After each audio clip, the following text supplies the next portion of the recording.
Episode 2, इसमें हम बात करेंगे इलास्टिसिटी ऑफ डिमांड की। तो यार इलास्टिसिटी का मतलब क्या होता है? इलास्टिसिटी का मतलब होता है मेजरमेंट। किस चीज को मेजर करना है? क्वांटिटी में जो चेंज हुआ उसको। तो यार जब भी क्वांटिटी में चेंज हो रहा है आप उसको मेजर करोगे तो आप इसको बोलोगे इलास्टिसिटी। अच्छा, क्वांटिटी में चेंज क्यों हो रहा है? क्योंकि हो सकता है कोई भी फैक्टर अफेक्टिंग डिमांड चेंज हुआ हो, जैसे पीएक्स, जैसे पीआर, जैसे वाई, मतलब price of same commodity, price of related goods and income of consumer. बाकी हमारे सिलेबस में नहीं है। तो जब भी price of same commodity change होगा एंड हम इलास्टिसिटी कैलकुलेट करेंगे तो हम इसको बोलेंगे प्राइस इलास्टिसिटी।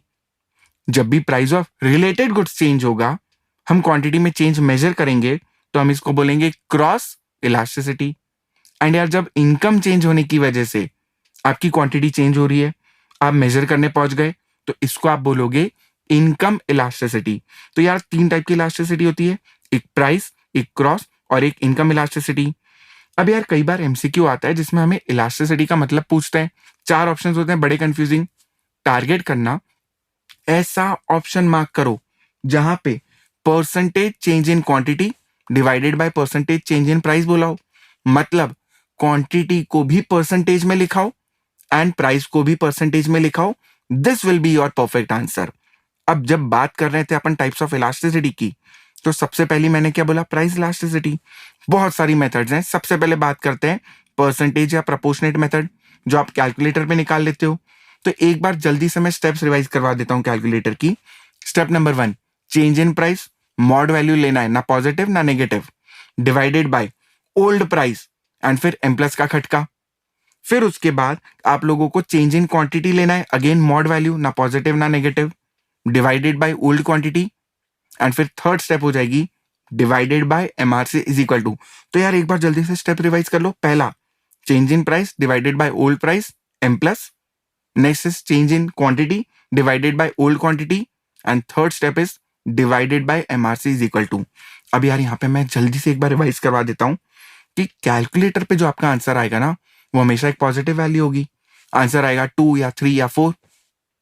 हमें अगर ऑप्शन में, अगर मैं बात कर रहा हूं इलास्टिसिटी ऑफ डिमांड की, तुम्हारे कैलकुलेटर ने आंसर दिया 2 एंड ऑप्शन में +2 और -2 दोनों दे रखा है, तो हमें मार्क करना पड़ेगा -2, क्योंकि डिमांड में इनवर्स रिलेशनशिप होता है। तो आप जब भी पॉजिटिव और नेगेटिव ऑप्शन दोनों अवेलेबल है एमसीक्यू में, तो आप डिमांड चैप्टर में, सप्लाई की बात नहीं कर रहा हूं, डिमांड चैप्टर में आप -2 प्रेफर करोगे, मतलब नेगेटिव वाला ऑप्शन। बट यार अगर एमसीक्यू में नेगेटिव ऑप्शन है ही नहीं, सारे पॉजिटिव दे रखे 1 2 3 4, तो यार वैल्यू को सिलेक्ट करो। अगर आपके कैलकुलेटर ने आंसर दिया है 2, तो आप 2 मार्क कर दो। नेगेटिव नहीं है तो ई ऑप्शन खुद से थोड़ी बना के आ सकते हैं। समझ में आया? चलो अब बात करते हैं हम लोग आगे की। तो ये तो था यार एक प्राइस मेथड का, मतलब परसेंटेज मेथड का एक रिवीजन। इसी से रिलेटेड एक आर्क इलास्टिसिटी मेथड भी तो होती है। एंड यार आर्क इलास्टिसिटी में एक छोटा सा चेंज है। अभी आपकी स्टेप नंबर 1 है चेंज इन प्राइस, वहां पे हो जाएगा चेंज इन प्राइस तो वैसा का वैसा, but divided by old price की जगह old price plus new price. And अगर मैं बात करूं स्टेप नंबर 2 की, तो चेंज इन क्वांटिटी वैसा का वैसा, but divided by old quantity की जगह हो जाएगा old quantity plus new quantity. And यार थर्ड स्टेप वैसी की वैसी है, divided by MRC is equal to. तो यार परसेंटेज मेथड में एंड जो आर्क इलास्टिसिटी मेथड है उसमें डिफरेंस क्या है? आर्क में जो आपका डिवाइडिंग बेस है वो ओल्ड प्लस न्यू है, बात खत्म हो जाती है यहीं पे। तो यार अभी तो अपन ने रिवाइज करी प्राइस इलास्टिसिटी की 2 मेथड, जिसमें से एक थी प्रोपोर्शनेट या परसेंटेज मेथड और एक थी आर्क मेथड। अब बात करते हैं ग्राफिकल मेथड की। तो यार ग्राफिकल मेथड में जो बेसिक फॉर्मूला है that is lower segment upon upper segment. तो बस ये फॉर्मूला याद होना चाहिए। एंड अब जो मैं इंटरप्रिटेशन बोल रहा हूं ना, एक बार बस अच्छे से सुन लो। जब भी हमें एक डिमांड कर्व दिया गया, उसका जो मिड पॉइंट होगा उस पे इलास्टिसिटी हमेशा इक्वल टू 1 होगी। डिमांड कर्व जहां पे एक्स एक्सेस को टच करता है, किस करता है, वहां पे इलास्टिसिटी होगी 0। एंड यार जहां पे डिमांड कर्व वाई एक्सेस को टच करता है, वहां पे इलास्टिसिटी होती है infinity. So guys mid point पे 1 हो गया, एक्स एक्सेस पे 0, वाई एक्सेस पे इन्फिनिटी। अब अगर कोई ऐसे पॉइंट की बात करी जाए जो मिड पॉइंट के ऊपर है और वाई एक्सेस के नीचे, तो वहां पे हो जाएगा ग्रेटर देन 1। अगर कोई ऐसे पॉइंट की बात करी जाए जो मिड पॉइंट के नीचे है बट एक्स एक्सिस के ऊपर है, वहां पे हो जाएगा लेस देन 1। इसका मतलब डिमांड कर्व में टॉप पे एकदम ऊपर होती है इन्फिनिटी, फिर नीचे आते हो तो थोड़ी सी कम हो जाती है, ग्रेटर देन 1, और नीचे आते हो मिड पॉइंट तो हो जाती इक्वल टू 1, और नीचे आते हो तो हो जाती और कम, लेस देन 1, एंड जब एक्स एक्सिस पे बॉटम पे आ जाते हो तो हो जाती 0। मतलब ऊपर से जब नीचे आओगे तो इलास्टिसिटी कम होगी, एंड अगर आप नीचे से ऊपर जाओगे अपवर्ड तो आपकी इलास्टिसिटी बढ़ती जाएगी। सो यार ये क्विक रिवीजन था आपकी ग्राफिकल मेथड का। इसी मेथड से रिलेटेड एक और मेथड है, the total outlay method, the total expenditure method. तो यार यहाँ पे हमारे जो दो हीरो है ना, वो प्राइस और क्वांटिटी नहीं है। सबसे इंपॉर्टेंट बात, अगर हम बात कर रहे हैं टोटल एक्सपेंडिचर मेथड की, तो यहाँ पे सबसे पहले दिमाग में ये क्लैरिटी लेके आओ कि भाई यहाँ पे प्राइस और क्वांटिटी को कंपेयर नहीं करना है। यहाँ पे हमें कंपेयर करना है प्राइस और टोटल एक्सपेंडिचर को। सो यार सिंपल सा रूल बताता हूं, 3 रूल है यहाँ पे। पहला, अगर प्राइस बढ़ेगा और टोटल एक्सपेंडिचर कम होगा, मतलब इनवर्स रिलेशनशिप, अपोजिट डायरेक्शन, तो ED will be greater than 1। Second rule is, अगर प्राइस बढ़ने पे टोटल एक्सपेंडिचर भी बढ़ जाए, सेम डायरेक्शन में मूवमेंट हो रहा है, तो यहाँ पे होगा लेस देन 1। एंड अगर प्राइस बढ़े या कम हो पर टोटल एक्सपेंडिचर चेंज ही ना हो, तो यहाँ पे ED will be equal to 1। तो टोटल एक्सपेंडिचर मेथड में, मतलब टोटल आउटले मेथड में सिर्फ 3 ही इलास्टिसिटी है। ग्रेटर देन 1 कब? जब प्राइस और टोटल एक्सपेंडिचर अपोजिट डायरेक्शन में मूव करते हो, इनवर्स रिलेशनशिप है। अगर प्राइस और टोटल एक्सपेंडिचर सेम डायरेक्शन में मूव कर रहे हैं तो लेस देन 1, एंड अगर टोटल एक्सपेंडिचर चेंज ही नहीं होता तो इक्वल टू 1, बात खत्म हो जाती है। अब गाइस बात करेंगे सबसे इंपॉर्टेंट क्वेश्चन की, interpretation of elasticity of value. And मुझे पता है बहुत सारे स्टूडेंट्स को यहाँ पे थोड़ा सा डाउट रहता है, तो यार बात करते हैं सबसे पहले, जब भी मैं बात करूंगा कि डिमांड इलास्टिक है या मोर इलास्टिक है, तो यार इसका मतलब क्या है। सो गाइस, इलास्टिक बोलूं या मोर इलास्टिक बोलूं, दोनों का मतलब सेम है। यहाँ पे डिग्री होती है greater than 1, and greater than 1 का मतलब है क्वांटिटी में ज्यादा चेंज होगा as compare to price. And यार बस याद रख लेना कि जब ग्रेटर देन 1 होता है, डिमांड इलास्टिक या मोर इलास्टिक होता है, तो ग्राफ कैसा बनता है? मोर फ्लैटर। सो क्विकली एक बार वापस से बोल देते हैं, इलास्टिक या मोर इलास्टिक एक ही बात है। डिग्री है ग्रेटर देन 1, क्वांटिटी में ज्यादा चेंज होगा as compare to price, graph बनेगा मोर फ्लैटर। बट अगर मैं बोलूं कि डिमांड इज इन इलास्टिक या लेस इलास्टिक, दोनों एक ही बात है। सो यार इन इलास्टिक या लेस इलास्टिक के केस में डिग्री होती है लेस देन 1। एंड यार लेस देन 1 का जो इंटरप्रिटेशन होता है, दैट इज क्वांटिटी में कम चेंज होगा as compare to price. Price 20% से चेंज हो रही है, क्वांटिटी सिर्फ 8-10% से चेंज हो रही है, तो क्वांटिटी में कम चेंज हो रहा है, तो मैं बोलूंगा कि डिमांड इज इन इलास्टिक या लेस इलास्टिक। एंड यार ग्राफ कैसा बनेगा? मोर स्टीपर। ठीक है, नेक्स्ट है unit elastic. So whenever I से कि डिमांड इज यूनिट इलास्टिक, तो डिग्री होती है इक्वल टू 1। एंड यार इक्वल टू 1 का मतलब है कि प्राइस और क्वांटिटी में इक्वल चेंज होगा। अगर प्राइस में 10% तो क्वांटिटी में भी एग्जैक्टली 10% ही होगा। एंड यार यहाँ पे जो ग्राफ बनता है ना, वो एक्स और वाई एक्सिस के साथ 45 डिग्री का एंगल बनाता है। एंड एक और ग्राफ बनता है जिसका नाम है रेक्टेंगुलर हाइपरबोला। क्या बोला? Rectangular hyperbola. तो यूनिट इलास्टिक में जो ग्राफ बनेगा, एक्स और वाई एक्सिस के साथ वो 45 डिग्री का एंगल बनाएगा, और रेक्टेंगुलर हाइपरबोला, ये दोनों चीजें हमें याद रखनी पड़ेगी। फिर आता है भाई साहब परफेक्टली इलास्टिक। तो यार परफेक्टली इलास्टिक की जो डिग्री होती है, दैट इज इंफिनिटी। एंड इसका गोल्डन रूल है, प्राइस में चेंज नहीं होगा, percentage change in price will be 0। तुम पूछोगे ग्राफ कैसा बनेगा, तो मैं बोलूंगा हॉरिजॉन्टल। अब यार हॉरिजॉन्टल बोलूं या पैरेलल टू एक्स एक्सिस बोलूं, एक ही बात है। लास्ट होता है परफेक्टली इन इलास्टिक। तो यार डिग्री क्या होती है परफेक्टली इन इलास्टिक में? याद आ रहा है ना? 0। एंड यार इसका इंटरप्रिटेशन है क्वांटिटी में चेंज नहीं होगा, मतलब percentage change in quantity will be 0। तुम पूछोगे ग्राफ कैसा बनता है, तो मैं बोलूंगा वर्टिकल। अब मैं वर्टिकल बोलूं या पैरेलल टू वाई एक्सिस बोलूं, एक ही तो बात है। सो हमें सिर्फ इतना याद रखना है, परफेक्टली इलास्टिक मतलब इंफिनिटी, प्राइस में चेंज नहीं होगा।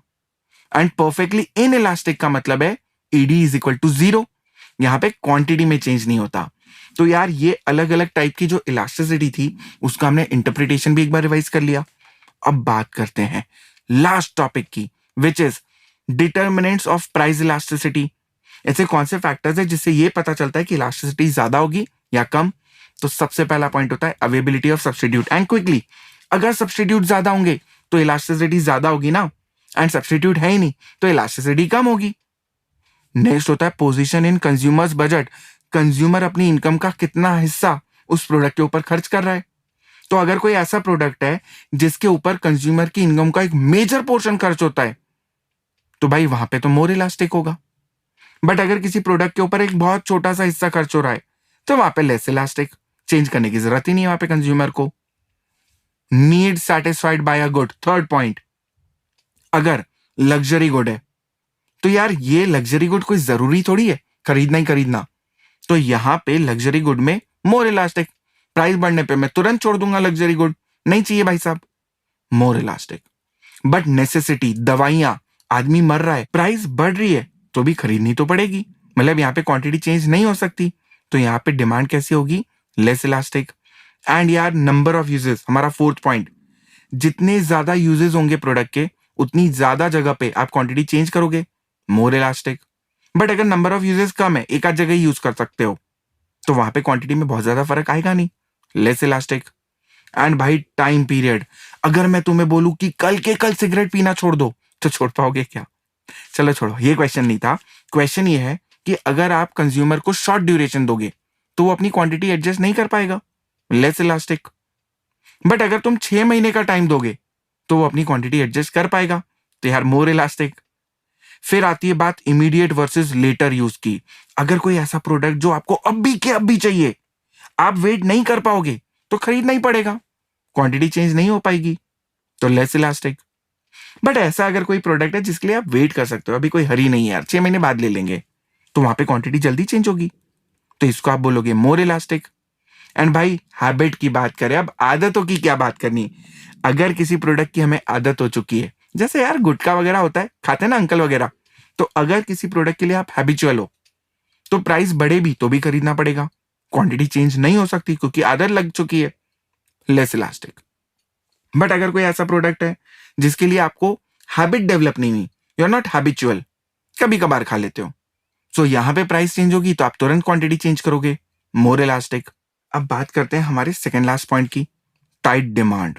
तो अगर आपके प्रोडक्ट की डिमांड ऑटोनॉमस है, इसका मतलब उसको किसी और प्रोडक्ट से कोई लेना देना नहीं है, उसकी डिमांड खुद की है, तो यहाँ पे क्वांटिटी चेंज करना इजी होता है, मोर इलास्टिक। बट अगर आपके प्रोडक्ट की डिमांड जॉइंट डिमांड है, मतलब आपका प्रोडक्ट की डिमांड डिपेंड करती है किसी और प्रोडक्ट की डिमांड के ऊपर, तो आपके प्रोडक्ट की डिमांड खुद से अकेले तो चेंज हो नहीं सकती, तो less elastic. And the last point is guys, price level. अगर यार प्राइस लेवल बहुत कम होता है, जैसे माचिस का डब्बा यार 1 रुपए का आता है, अब उसमें क्या ही कर लोगे क्वांटिटी चेंज करके, लेस इलास्टिक। बट अगर प्राइस लेवल इज हाई, आपका प्रोडक्ट एक्सपेंसिव है, महंगा है, हाई प्राइस रेंज है, तो वहां पे ना 10% प्राइस भी चेंज हो जाए ना तो फर्क पड़ता है, मोर इलास्टिक होगा। सो गाइस एक और टॉपिक हमने यहाँ पे डिस्कस कर लिया। अब बात करते हैं जो अदर टाइप ऑफ इलास्टिसिटी थी, एक इनकम इलास्टिसिटी और एक क्रॉस इलास्टिसिटी। तो यार इनकम इलास्टिसिटी से अगर मैं स्टार्ट करूं तो इसका बेसिक फॉर्मूला क्या होगा, percentage change in quantity divided by percentage change in income. यार कैलकुलेटर की स्टेप्स पूरी की पूरी सेम है, बस प्राइस की जगह इनकम डाल दो। तो यार स्टेप नंबर 1 क्या हो जाएगी, change in income divided by old income M plus. Next step हो जाएगी change in quantity divided by old quantity, and last step हो जाएगी divided by MRC is equal to, खत्म बात। इंपॉर्टेंट है यहाँ पे ज्यादा इसका इंटरप्रिटेशन। सो यार इंटरप्रिटेशन में अगर अगर अगर आप बेस लेते हो फॉर एग्जांपल 0 को, तो 0 के नीचे नेगेटिव होता है, 0 के ऊपर पॉजिटिव होता है। अगर इनकम इलास्टिसिटी पॉजिटिव है 0 से ऊपर, तो ये नॉर्मल गुड होगा। एंड अगर इनकम इलास्टिसिटी 0 के नीचे है, मतलब नेगेटिव, तो नेगेटिव में ये इंफीरियर गुड होगा, बस इतना याद रख लो। बट अगर आप 1 के बेसिस पे देख रहे हो, 1 से ज्यादा और 1 से कम, तो ग्रेटर देन 1 के केस में लग्जरी प्रोडक्ट होगा, एंड लेस देन 1 में नेसेसिटी गुड होगा। तो यार इनकम में 4 इंटरप्रिटेशन याद रखने हैं, 2 0 के बेसिस पे, 2 1 के बेसिस पे। 0 से कम मतलब नेगेटिव, तो इंफीरियर गुड, 0 से ज्यादा मतलब पॉजिटिव, तो नॉर्मल गुड। अगर मैं बात करूं 1 के बेसिस पे, तो greater than 1 luxury good, less than 1 आपका हो जाएगा नेसेसिटी गुड। एंड यार बस अब बात कर लेते हैं क्रॉस इलास्टिसिटी की, जो कि है PR, price of related goods. तो यहाँ पे 2 गुड्स होते हैं, सब्स्टिट्यूट और एक complementary, but calculator method same है यार। पहला स्टेप हो जाएगा change in price of related goods divided by old price of related goods, M plus, मतलब change in P R divided by old P R M plus. Step number 2 same है, change in quantity divided by old quantity, quantity किसकी, X की। Third step divided by MRC is equal to, खत्म हो गई बात। यहां पे भी ज्यादा जरूरी है, ज्यादा इंपॉर्टेंट है इंटरप्रिटेशन को रिवाइज करना।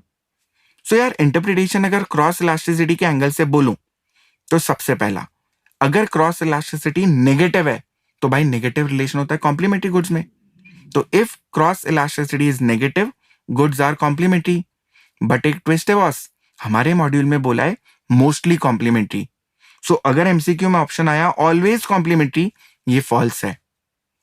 क्रॉस इलास्टिसिटी नेगेटिव होने पे goods are mostly complementary, not always. अगर मैं बोलूं कि क्रॉस इलास्टिसिटी पॉजिटिव है तो यार ये सब्स्टिट्यूट गुड्स हो जाएंगे। एंड अगर क्रॉस इलास्टिसिटी इंफिनिटी है, भैया इंफिनिटी इतना ज्यादा, तो सब्स्टिट्यूट नहीं, सब्स्टिट्यूट का बाप है perfect substitute. So positive pay substitute and infinity पे परफेक्ट सब्स्टिट्यूट। अब अगर क्रॉस इलास्टिसिटी 0 है तो 0 का मतलब है फर्क ही नहीं पड़ता, ये है अनरिलेटेड गुड्स। एंड यार लास्ट जो इलास्टिसिटी की टाइप है दैट इज एडवर्टाइजमेंट इलास्टिसिटी। तो यहाँ पे percentage change in quantity divided by percentage change in advertisement expenditure हो जाएगा। एंड यार यहाँ पे नॉर्मल इलास्टिसिटी के इंटरप्रिटेशन लगेंगे कि अगर एडवर्टाइजमेंट इलास्टिसिटी 0 है, इसका मतलब क्वांटिटी में चेंज होगा ही नहीं। अगर एडवर्टाइजमेंट इलास्टिसिटी 1 है तो जितना चेंज एडवर्टाइजमेंट एक्सपेंडिचर में होगा उतना ही चेंज क्वांटिटी में भी होगा। अगर advertisement elasticity is greater than 1 तो जितना चेंज एडवर्टाइजमेंट में होगा ना खर्चे में, उससे ज्यादा चेंज होगा क्वांटिटी में। एंड लेस देन 1 का मतलब है क्वांटिटी में कम चेंज होगा as compare to the advertisement expenditure.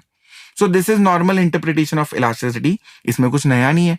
Formality के लिए एडवर्टाइजमेंट इलास्टिसिटी भी मैंने कवर करा दिया। सो गाइज यार इसी के साथ हमारा एपिसोड नंबर 2 भी खत्म होता है, जहां पे हमने पूरा खत्म कर दिया इलास्टिसिटी ऑफ डिमांड को। अब मिलते हैं हम हमारे एपिसोड नंबर 3 में, जहां पे